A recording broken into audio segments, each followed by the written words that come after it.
I think we do very little, and I'll give you an example on the affordable housing. So zero money for affordable housing. Can you tell me how many cities will be impacted by that, and how many Californians? The agency's response: we don't have that information. Okay, well, you're asking us to pass this budget that has no money for these very important crisis level issues, but you can't give us the impact of what this line item of zero will do. So the most difficult and the trade-off is we only have a certain amount of time constitutionally to pass the budget. And so we have to either get information from the ground and try to piece together some sort of a impact assessment and make that determination as quickly as we can. And for me, that is a trade-off that is really threatening California. We've got to ensure that we are able to hold agencies accountable, for them to be transparent in the information about what programming they are implementing, the success of that program, how is it moving forward, and who does it impact. And we need to know what vulnerable communities, and this is where the equitable lens comes in, how do vulnerable communities, how are we uplifting those communities? Because it's not an equal cut, right? I mean, if you are cutting affordable housing in a community where 1 in 2 people are experiencing homelessness, and in some areas of my district, in Skid Row, because I represent Skid Row, that is the case. So then we need to figure out, well, if no one gets affordable housing, Skid Row should get some affordable housing, right? That's an equity metrics, that's an equity evaluation. So I think that is the hardest part of this work, and the biggest trade-off is not having enough information, and that is why the boots on the ground, having organized strategies, data, independent data collection that really speaks to the experiences of communities that help educate. I talked to some Republicans, and I'll give this story about an apprenticeship. I have a bill to do for the first time. There are no certified apprenticeships inside of the women's prisons in California. The governor has invested in this budget $700 million for the men's rehabilitative programs. And I'm not mad at the men, because we need our men to come out strong, but only $100 million for women, and not one is a certified apprenticeship program. So when they come out, they have an industry network and some skills that are portable that they can take anywhere to get good jobs. So I had this conversation with a Republican. Turns out his sister's in prison. Turns out he wants to figure out, well, how do we do this? And wanted to support and be a supporter of the bill. And I tell that story because had I not known about the ways in which the disparity existed between men and women, had I not known about the fact that there were not programs, of course this information came from the ground, had I not been able to build a relationship with those in the room, including Republicans, to tell the story, we would not have been able to get their support on this bill, and it probably would have been killed in committee.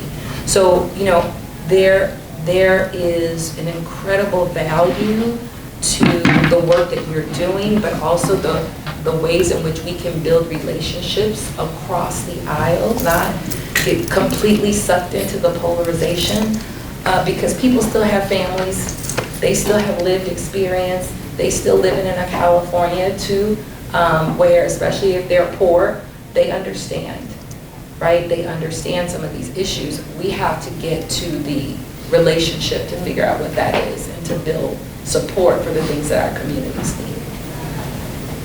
Great. Well, I mean, you already answered my next question really, but it was really what can Black-led organizations do to help support the things that you need to get these policies and these budget line items into the overall budget. But you kind of answered that, right?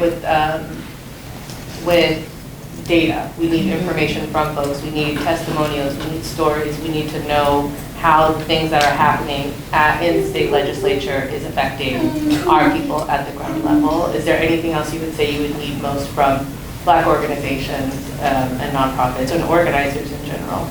Well, you're doing it. I mean, the spaces like this are critically important. And, you know, I also think we, and I say we because it's all of us. It's in the Black Caucus as well as in our communities.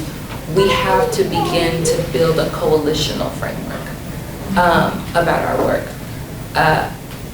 And I always point to the other side, the chamber. The chamber's always, I'm the job killer. The chamber's always after me in the state capitol. I'm their poster child of what's wrong in the state legislature because I'm asking for fair wages and dignity and respect on the job.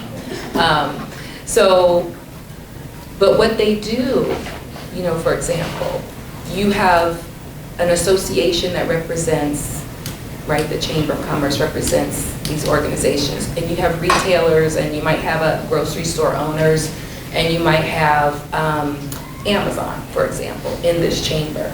Now they compete with each other. They don't necessarily get along, but when they want to fight me, they lock arms. And they don't care if they are going against their own individual interests, because the overarching goal is for business to be unencumbered by government. And that is what they're fighting for. When it comes to our organizing, it's like, but we do environment, and we do health, and we do labor, and we do Jews, and we do LGBTQ+, and we do criminal justice. And that is how we lose. Yeah. Because the overarching vision is a California that works for all of us, that is free from racism and discrimination and oppression. That's what we are about. But we have not, I think we have got to figure out, because we're bigger than them and we're more powerful than them. But because we have to defend so much, and it really is, we have to defend every one of those things. It's hard for us to see the forest.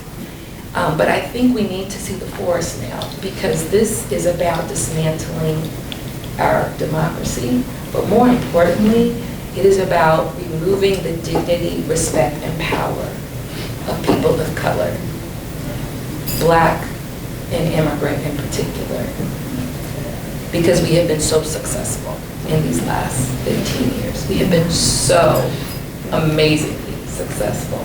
I mean, look at what we've accomplished.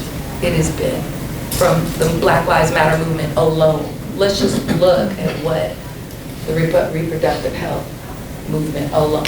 Look at what we accomplished. So this is a moment for organizers, grassroots organizations, legislators to say, what is the big picture we're fighting for? And let's take a beat, because if we don't fight for this, we might lose all of it, right? And so I think it's very hard lesson, and sometimes coming from nonprofit, right? We have these silos, right, that we are forced to work and funded in these spaces, but we've got to figure out ways to get out of that, and that's something I'm working on right now.